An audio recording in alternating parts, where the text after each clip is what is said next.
we need to know what the oxidation state of manganese is to start this off. Mic on.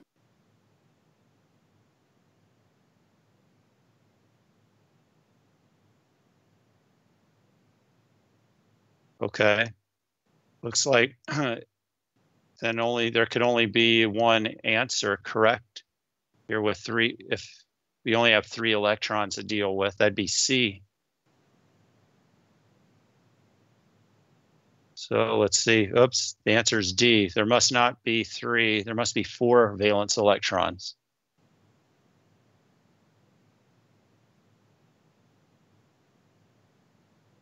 I think manganese is a D5 in a neutral form, so it's S2D5. 2 and 5 make 7. And then it's missing 3 electrons, so we take 7 minus 3 equals 4. Yeah, so it must have 4 valence electrons. So the answer would have to be either A or D or E.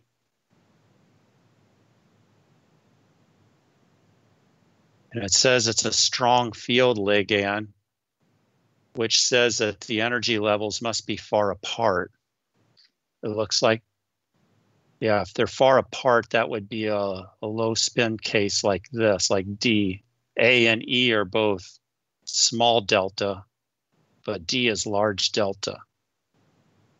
Right, since we have cyanide, we have to have large delta, and D is the only answer where we have a large delta and 4 valence electrons. So yeah, so the answer must be D. Mic off.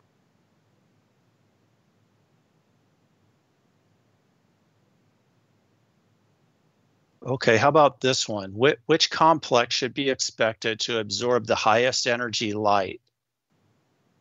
We have iron with cyanide, which is a yellow solution, or iron attached to water, which is a purple solution. Mic on. Okay, which color of light is absorbed in each case? It'd be helpful if we had a color wheel on this slide. So it looks like Mic off. The cyanide-based compound is a yellow solution. The other one's a purple solution. Mic on. Okay, any ideas on what color light is absorbed by the cyanide-based compound?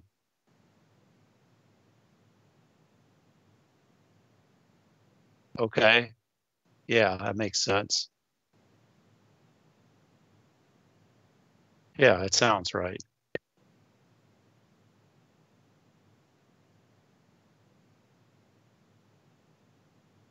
Right.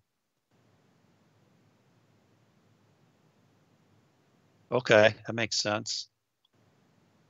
Yeah, you're right. Yellow solution absorbs purple light, highest energy. The other one is a purple solution, which absorbs yellow light, lower energy. Yeah, so you had that one nailed. And this all is consistent with what we've been saying about the spectral chemical series, and cyanide's the strongest field ligand, which produces the largest value of delta.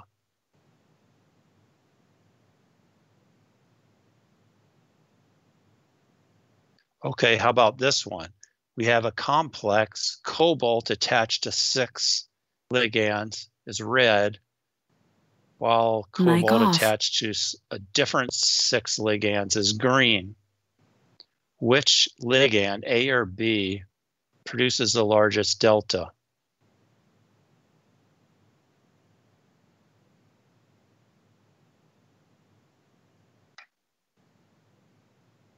Does anyone want to take a shot at this?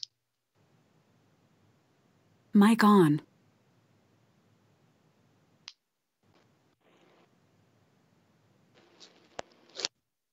Looking over it. Hang on.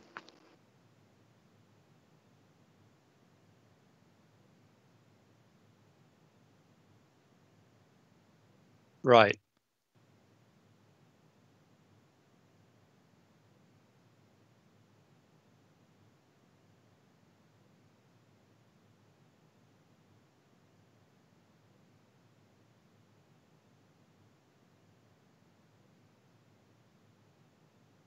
Now we could go back to the color wheel just to.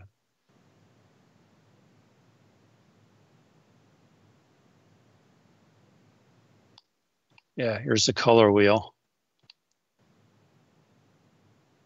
Yeah, red and green are opposites.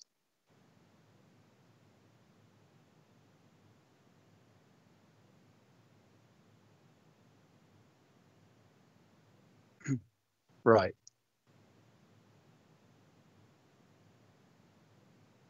Okay.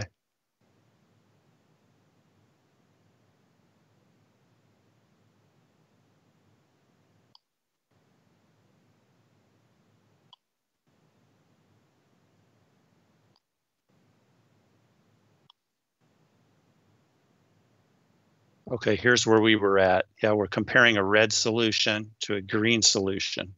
Yeah, and you're saying red has a lower energy, so it must be absorbing the higher. Yeah, that's correct. Yeah, A, because it absorbs green light, which is higher energy.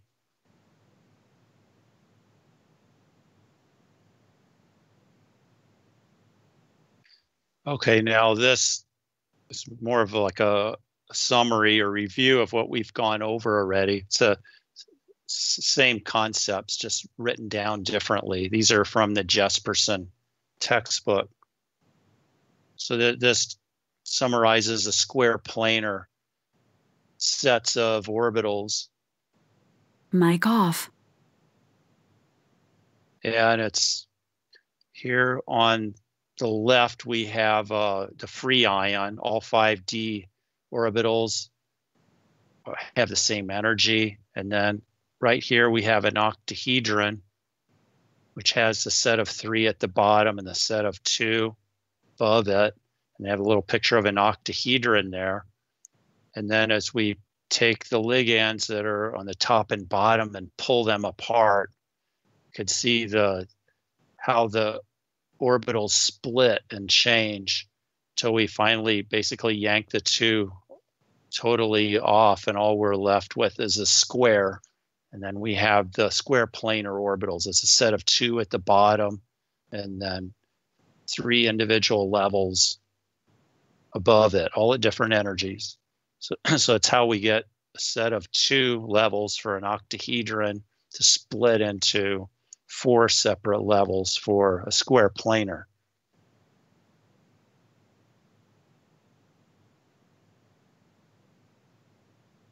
Okay, here's a check. What is the distribution of electrons in the nickel, or it's a hexacyano nickel,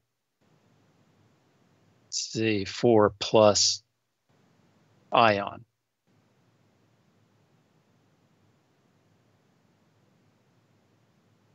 It seems like the answer's already shown. Nickel plus 2 has 8 valence electrons and d orbitals. Cyanide's the strongest field ligand, so produces the largest values of delta, meaning separation of these orbitals is largest, so they pair up.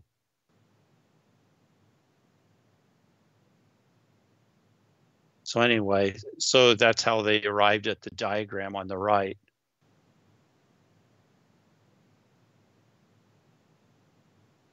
Yeah, we don't need to know that. This slide here, we don't need to know.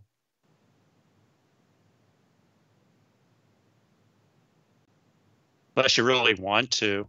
I mean, check out the video afterwards. Okay, how many unpaired electrons are there in the tetrahedral complex COCl4 2-? Show the crystal field splitting diagram to support this. Let's run through this. We have a cobalt 2 ion. It's D7. And it's tetrahedral, therefore always high spin. So we set up our orbital or our levels, 2 at the bottom, 3 on top for a tetrahedron. Populate it with the 7 electrons and we get this.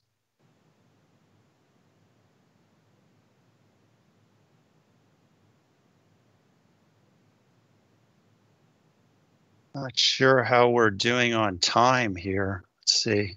Oh, we're almost at 9:30. Okay, well, we're almost finished here.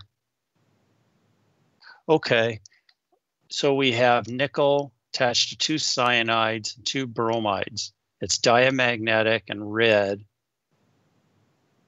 with the formula shown. What color light does it absorb? Mic on. Okay, Brennan, what color light would it absorb if it's red? Yeah, so the answer is either B or C. Now, we have to figure out whether it's square planar or tetrahedral. It says it's diamagnetic. Does that tell us anything? Yeah, we could draw an energy level diagram, square planar and tetrahedral, and see which one's diamagnetic. The answer is green, square planar. Yeah, so that's what they did here. On the left is square planar, and on the right is tetrahedral, and they populated it with 8 electrons, and only one of them gives a diamagnetic situation, and that would be square planar. So that's how they arrived at square planar for the answer. And like Brennan said, if it appears red, it absorbs Mic green. off. And square planar is the only diamagnetic situation, which must be the geometry. That's it, a little French lingo there for the end.